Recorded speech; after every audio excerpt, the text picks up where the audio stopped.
বন্ধুরা, একটা খারাপ খবর শুনতে পাওয়া যাচ্ছে, আর এই খবরটা ভারতের জন্য নয় বরং পাকিস্তানের জন্য। এই খবরটা এতটাই খারাপ যে পাকিস্তান পুরো পাগল হয়ে গিয়ে সবকিছুর জন্য ভারতকে দোষারোপ করছে। পাকিস্তানের পুরনো অভ্যাস রয়েছে যে তাদের দেশের ভেতরে যাই কিছু হয়ে যাক না কেন, প্রথম শব্দ ভারতের নামেই আসবে, তাতে দোষী নিজেদের ঘরে হোক বা না হোক। ভারতের উপর দোষ লাগাতে পাকিস্তান কখনো পিছু হটে না। আর এইবার তো পাকিস্তান ব্রিটিশ থিঙ্ক ট্যাঙ্কের স্বাদ পেয়েছে, তাহলে আর কি করে ছাড়ে তারা? আর কেনই বা পাকিস্তান ভারতকে নিয়ে বিষ উগড়াচ্ছে? আর ব্রিটিশ থিঙ্ক ট্যাঙ্কই বা কেনই বা এই সব কিছু বললো যেটাতে পাকিস্তানেরও জ্বলে ওঠে? চলুন আজকের এই ভিডিওটিতে সবকিছু বিস্তারিত জানাই।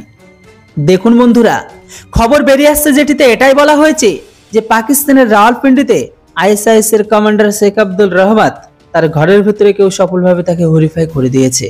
প্রথমেই বলে দিই যে এই ব্যক্তিটা কে ছিল, তার পরবর্তী নিউজটা আপনাদের জানাবো পরে। তো শেখ আব্দুল রহমান আইএসআই এর ইন্টেলিজেন্স কমান্ডার ছিল।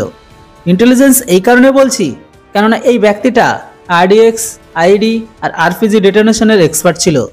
হয়তো আপনাদের মনে আছে পুলওয়ামাতে যে বোম ব্লাস্ট হয়েছিল তার ডেটোনেশন এই ব্যক্তি তৈরি করে। এই ব্যক্তি এক্সপ্লোশনের ক্ষেত্রে আইএসআই সব থেকে বড় খিলাড়ি ছিল, কিন্তু এখন একেই বা কে উড়িয়ে দিল, যাকে এখনো পর্যন্ত আইএসআই আর পাক সরকার খুঁজে পাচ্ছে না। খবর অনুসারে কোনো অজ্ঞাত ব্যক্তি নামাজ পড়তে যাওয়ার সময় শেখ আব্দুলকে গুলি করে মেরে চলে যায়। এই ঘটনাটি ঘটেছে রাওয়ালপিন্ডিতে, যেটি পাকিস্তানের বেস্ট শহরের মধ্যে একটি। দিনের বেলায় প্রকাশ্যে আলোর ভেতরে চলে আসে, সবার সামনে মারে আবার চলেও যায়। এই ব্যাপারটা পাকিস্তান কখনো মেনে নিতে পারছে না এখনো। এই ঘটনার জন্য পাকিস্তান ভারতকে এই কারণে দোষী বলেছে যে এর ওপর ব্রিটিশ থিঙ্ক ট্যাঙ্ক এটাই বলেছে যে ভারত পাকিস্তানের ঘরের কোনায় কোনায় লুকিয়ে আছে।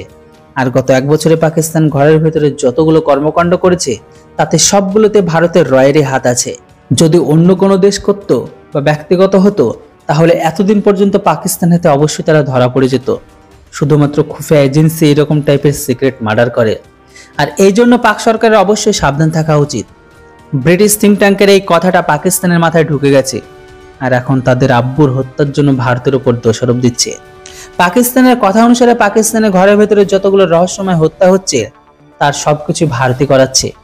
ভারত সরকার আমাদের সেই সমস্ত কমান্ডারগুলোকে মারাচ্ছে যারা ভারতকে প্রতিবন্ধকতা লাগানো আছে, কিন্তু আমরাও এখন চুপচাপ বসে থাকবো না, এর বদলা অবশ্যই নেওয়া হবে।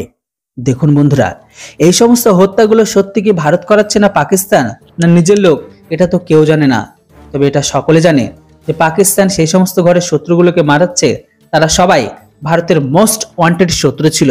তবে এই সময় পাকিস্তান আইএসআই এর পাক সরকার এতটাই চিন্তিত, সেখানে যখনই এরকম টাইপের ঘটনা ঘটে সবার প্রথমে সন্দেহ আসে ভারতের উপর, যেখানে পুরো এক বছর হয়ে গেল এখনো পর্যন্ত পাকিস্তান সেই সমস্ত হামলাকারীদের ধরতেই পারেনি। তাহলে এরা ভারতের উপর আরো কেন বেশি লাগাচ্ছে সেটা এখনো বুঝতে পারছি না। কটা চামড়ার লোকগুলো, তাদের কোনো কাজ নেই সব জায়গায় ভারতকে নিয়ে সমালোচনা করা।